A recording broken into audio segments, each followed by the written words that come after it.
folks, Hillary here.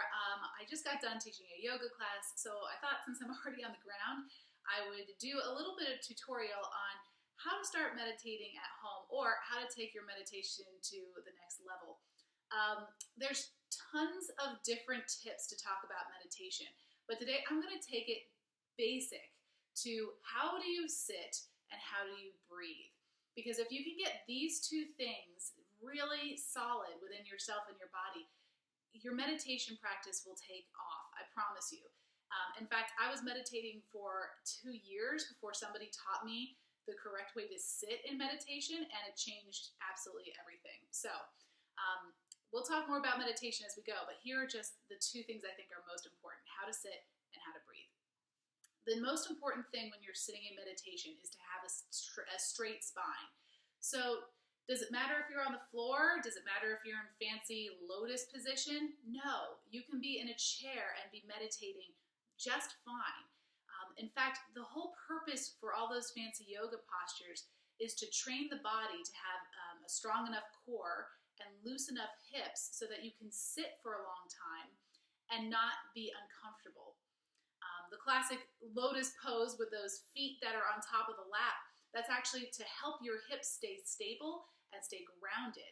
So it's not to look fancy, it's just to be able to sit in a long time position. So if you want to use the chair, use the chair. You don't have to get on the ground. But if you would like to sit and be grounded, which is a nice way to be in meditation so you feel connected to the earth, I have some props to show you and some key elements. I would say the number one thing, other than a straight spine, is to have your knees lower than your hips. Again, think about that lotus posture with your hips are open but your knees are down. If your knees are above your hips, it's going to be a lot harder to sit for a long period of time. So there's lots of different tools you can use to help with this. The first one is a meditation stool. This is one that you sit on. Obviously, it's a stool, so you sit on it. Your knees are down, your hips are up. It lets you have a nice straight spine. This I find very helpful. Sometimes I'll even use this to write. I find it very opening and creative. So this is a great way to sit for a long period of time, and boom, you're breathing. That's fine. Another way to do this is with a bolster or just a ton of pillows, right? You don't need to have any of these fancy yoga props. You can just use what you have at home.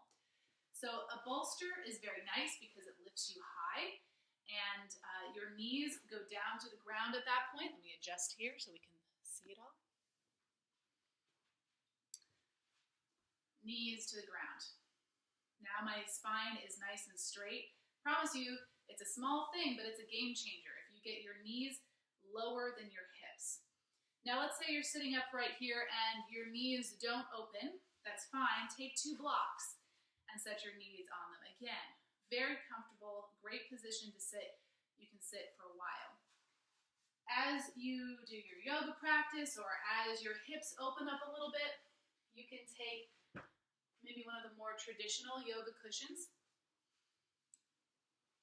And again, this is not much of a lift, so you can use any pillow, but it's enough that my knees are down towards the ground. So how do you sit? Straight spine, hips above the knees. Knees are down. That's really a huge tip. I promise you, it'll transform things. Second, how do you breathe? The breath is the piece that will carry us through meditation.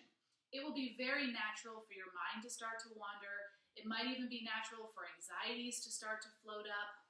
All of that is classic to a meditation practice. But the reason we call it a practice is we try to continue to come back again and again to learn the tools to end those fluctuations of the mind and help instead to draw into the body. So I recommend a deeper inhalation to begin with through the mouth, and then exhale through the nose at a slower pace. So you might start with an inhale of 4 counts and an exhale of 7. Now, why exhale longer? The exhalation is what tells the parasympathetic nervous system, the part of our brain that helps us stay out of fight, flight, or freeze mode, that we're okay, that everything is great, that it can come online, it can calm down some of the anxiety. The exhale is really what's in charge of that. And it makes sense, right? If you were running from a danger, you'd be all inhaling, shortness of breath. But as you bring the exhale, you're not running from danger when you're exhaling like that. The other thing is when you come into meditation, you don't just drop into it and instantly you're meditating. I actually like to use a count of 10 backwards. So starting from 10, 9, 8, to help me drop into meditation. Let's say I get to number 8 and suddenly I'm back to 9, 10. It means I've forgotten that I'm counting backwards, and it's a great cue for me just to start again. Not to berate myself, but instead to say, okay, I've gotten off of that gentle path of the breath, let me come back to it.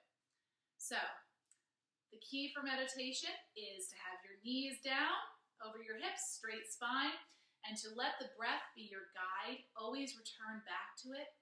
Let your exhales be rich, perhaps even a longer breath than your inhales. And with those tips, maybe even counting backwards as you start, you'll find that your meditation practice really starts to transform. So I hope that is a helpful tip. Those 2 tips can change your meditation practice. Thanks so much.